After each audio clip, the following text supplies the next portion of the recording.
ವಿಷಯಾಂಧನಾಗಲು ದೇವಯಜ್ಞವಾಯಿತು ಕಾಮಯಜ್ಞ. ವಾರಾಂಗನೆಯ ಕಾಲಾಗ್ನ ಇದ್ರ ಕಡೆಯಿಂದ ಯಾವುದು ದೇವಯಜ್ಞ ಆಗಬೇಕಾಗಿತ್ತಲ್ಲ ಅದು ಕಾಮಯಜ್ಞ ಆಯಿತು. ಮುಂದೆ ದೇವದಾಸ, ಈಗ ಕಾಮದಾಸ. ಈ ಕಾಮದಾಸ ಇದ್ದೀನಿ ನಾನು, ಇದೆಲ್ಲ ಬಿಟ್ಕೊಟ್ಟಾದ್ರೆ ಮುಂದೆ ದೇವದಾಸ ಆಗ್ತೀನಿ, ವಿಶ್ವದಾಭಿರಾಮ ಕೇಳುವೇಮ ಅನ್ನೋ ಮಾತನ್ನು ಹೇಳ್ತಾರೆ. ಭಸ್ಮವ ಹೂಸಿದಲ್ಲಿ ಶರಣನೇ ಅಲ್ಲಲ್ಲ, ಮಾಡುವ ಕ್ರಿಯೆ ಭಸ್ಮವಾದಡೆ ಶರಣ, ನೋಡುವ ಕೃತ್ಯ ರುದ್ರಾಕ್ಷಿ ಆದಡೆ ಶರಣ ನೋಡ ಕಪಿಲ ಸಿದ್ಧ ಮಲ್ಲಿಕಾರ್ಜುನ. ಮಾಡುವ ಕ್ರಿಯೆ ಭಸ್ಮವಾದಡೆ ಅಂದ್ರೇನು? ಬಸವಣ್ಣವ್ರು ಹೇಳ್ತಾರೆ, ಮಾಡುವಂತಿರಬೇಕು, ಮಾಡದಂತಿರಬೇಕು, ಮಾಡುವ ಮಾಟದೊಳಗೆ ತಾನಿಲ್ಲದಂತಿರಬೇಕು, ಕೂಡಲ ಸಂಗಮ ದೇವನ ಪೂಜಿಸುತ್ತಾ ಪೂಜಿಸದಂತಿರಬೇಕು. ಯಾವ ಲೆವೆಲ್ ಮಾತ್ರ ಇದು? ವಿ ಕೆನಾಟ್ ಇಮ್ಯಾಜಿನ್ ಇವನ್ ಏನು ಅನ್ಬೇಕಂತ ಇದ್ದಾರೆ ಇವರು. ಬಹಳ ಟಾಪ್ ಲೆವೆಲ್ ಮಾತಿದು. ಮಾಡುವಂತಿರಬೇಕು, ಮಾಡದಂತಿರಬೇಕು ಅಂದ್ರೆ ಇದಕ್ಕೆ ನಾವು ಕೂಡ್ಬೇಕಾಗ್ತದೆ. ಮತ್ತೆ ಅದು ಏನು ಅಂತ ಮತ್ತೆ ಮ್ಯಾಲೆ ಹೋಗ್ಬೇಕಾಗ್ತದೆ. ಅದಕ್ಕೆ ಪೂಜಿಸುತ್ತಾ ಪೂಜಿಸದಂತಿರಬೇಕು. ಎಷ್ಟು ಅದ್ಭುತ ಮಾತಾಡ್ತಾ ಇದ್ದಾರೆ.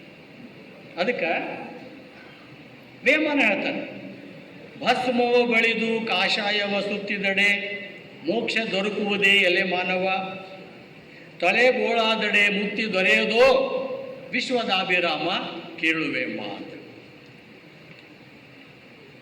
ವೇಷವ ಧರಿಸಿ ಫಲವೇನಯ್ಯ, ವೇಷದಂತೆ ಆಚರಣೆ ಇಲ್ಲದನ್ನಕ್ಕ, ವೇದಾಂತವ ನೋದಿ ಫಲವೇನಯ್ಯ, ಬ್ರಹ್ಮ ತಾವಾಗದನ್ನಕ್ಕ, ತಾನು ಕೆರೆಯ ತೋಡಿ ಫಲವೇನಯ್ಯ, ಪುಣ್ಯ ತೀರ್ಥಗಳು ಬರದನ್ನಕ್ಕ.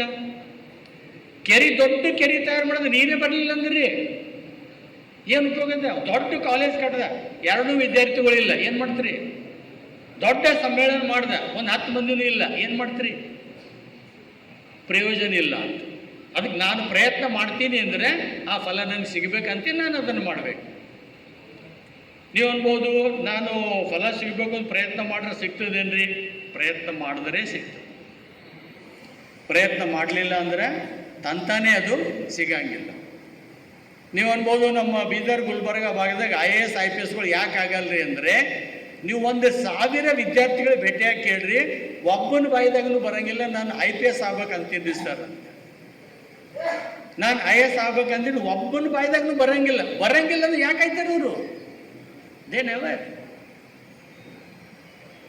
ಆದರೆ ರಾಜಕಾರಣಿಗಳ ಮಕ್ಕಳು ರಾಜಕಾರಣಿಗಳು ಯಾಕೆ ಆಗ್ತಾರೆ? ಅರೆ ಹುಟ್ಟಿದಿಡ್ದು ಅಂತ ಇರ್ತಾರೆ, ನನಗೆ ಆಗ್ಬೇಕಾಗ್ಯದ ಅಂತೇಳಿ, ನನಗೆ ಇದೇ ಆಗತ್ತದ, ಸೊ ದೇ ವಿಲ್ ಬಿಕಮ್. ಅದಕ್ಕೆ ನಾವು ನಮ್ಮ ಕ್ಲಾಸಿನೊಳಗೆ ನಮ್ಮ ವಿದ್ಯಾರ್ಥಿಗಳಿಗೆ ಏನು ಹೇಳಬೇಕು ಅಂದರೆ, ನಿನಗೆ ಆಗ್ಬೇಕಾಗ್ಯದ ಮೊದಲು ಕೇಳಬೇಕು, ಅದಕ್ಕೆ ಪ್ರೊಟೆಕ್ಷನ್ ಮಾಡಬೇಕು. ಅವ್ರು ಆಯ್ತಾರೆ. ಅದು ನಾನು ಸೊಲ್ಲಾಪುರದಲ್ಲಿ ಕಲಿಸ್ತಾ ಇದ್ದಾಗ ಫಸ್ಟ್ ಪೀರಿಯಡ್ ನಾನು ಏನು ಇರ್ತಿತ್ತು ಅಂದರೆ, ವಿದ್ಯಾರ್ಥಿಗಳೇ ನೀವು ಏನು ಆಗ್ಬೇಕಂತ್ರಿ? 20 ಹುಡುಗರು ಇರ್ತಿದ್ರು, 19 ಹುಡುಗರು ಕೈ ಎತ್ತಿ ನಾವು ಟೀಚರ್ ಆಗ್ಬೇಕಂತೇವ್ರಿ ಸರ್ ಅಂತೀವಿ. ಸ್ನೇಹಿತರೆ, ಅವ್ರು ಎಲ್ಲರೂ ಟೀಚರ್ ಆಗ್ಯಾರ. 720 ಜನ ಟೀಚರ್ ಆಗಿದ್ದಾರೆ. ಶಿವಾನಂದ್ ಗೋಗಾವ್ ಇಲ್ಲೇ ಇದ್ದಾರೆ, ಅವರು ಕೂಡ ಟೀಚರ್ ಆಗಿದ್ದಾರೆ. ಯಾಕಂದ್ರೆ ಟೀಚರ್ ಆಗ್ತೀನಿ ಅಂತ ಕೈ ಎತ್ತರು. ಅವ್ರು ಒಂದು ಹೇಳಕ್ಕೆ ನಾನು ತಹಶೀಲ್ದಾರ್ ಆಗ್ತೀನಿ ಅಂತ ಕೈ ಎತ್ತಿರು ಅಂದ್ರೆ ತಹಶೀಲ್ದಾರ್ ಆಗ್ತಿದ್ರು. ಯಾಕೆ ಹಿಂಗೆ ಆಗ್ತದಂದ್ರೆ, ಮನಸ್ಸು ನಮ್ಮ ಸ್ನೇಹಿತ.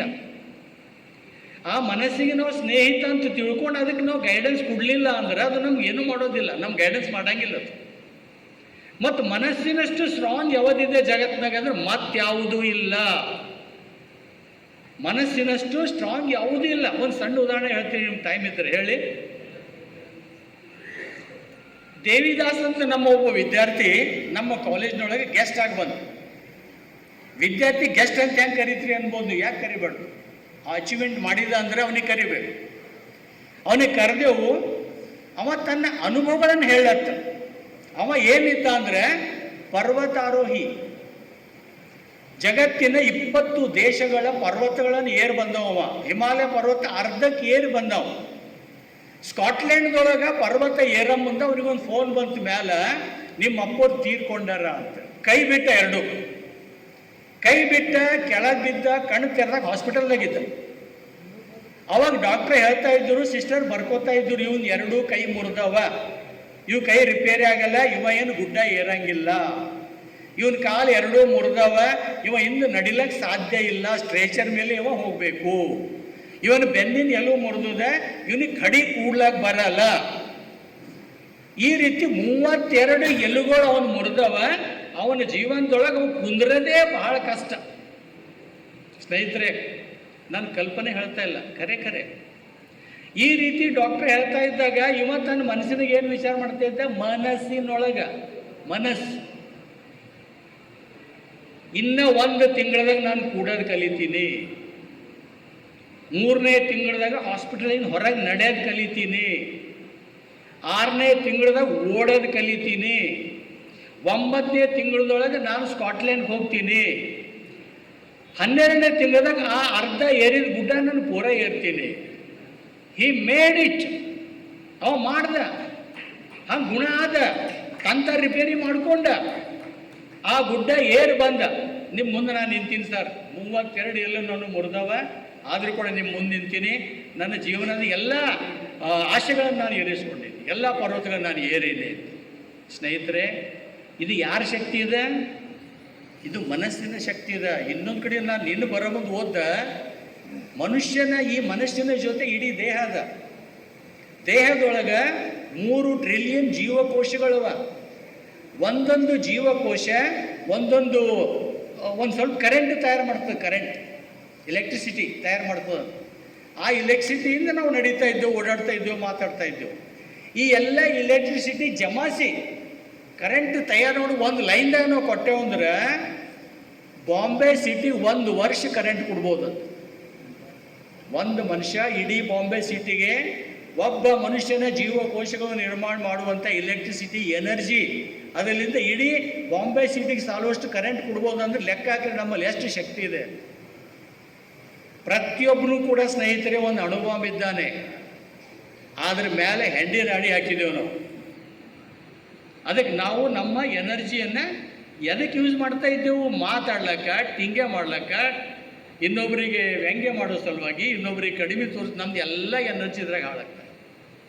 ಒಬ್ಬ ಸೈಕಾಟ್ರಿಸ್ಟ್ ಹೇಳ್ತಾನೆ, ಪ್ರತಿಯೊಬ್ಬ ಮನುಷ್ಯ ಪ್ರತಿದಿನ 78,000 ವಿಚಾರ ಮಾಡ್ತಾನಂತ.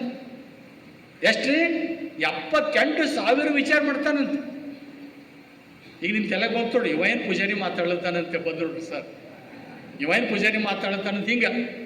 ಆದರೆ ಈ ರೀತಿ ಬರ್ತಾವೆ, 78,000 ವಿಚಾರ ಬರ್ತಾವೆ.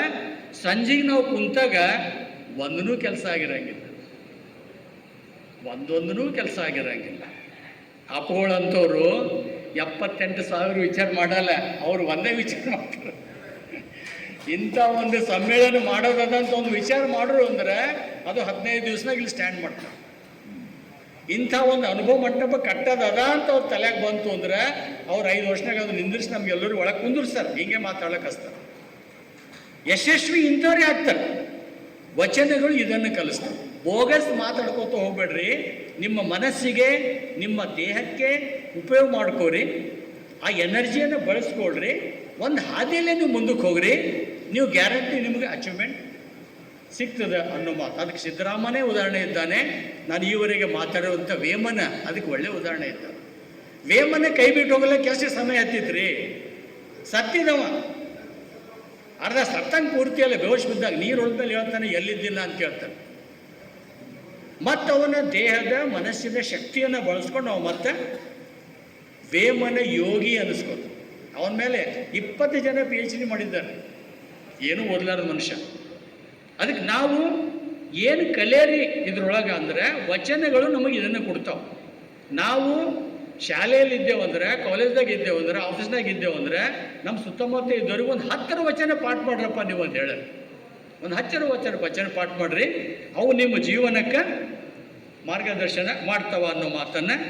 ಇನ್ನೊಂದು 20 ವಚನಗಳಿವೆ, ಅಷ್ಟು ಹೇಳಿ ನನ್ನ ಮಾತು ಮುಗಿಸ್ತೀನಿ. ತಮಗೆಲ್ಲ ನಾನು ಚಿರ ಋಣಿಯಾಗಿದ್ದೀನಿ ಅನ್ನೋ ಮಾತನ್ನು ಹೇಳ್ತಾ ತಮ್ಮೆಲ್ಲರಿಗೂ ಶರಣು ಸಲ್ಲಿಸಿ ನನ್ನ ಮಾತು ಮುಗಿಸ್ತೀನಿ. ನಮಸ್ಕಾರ.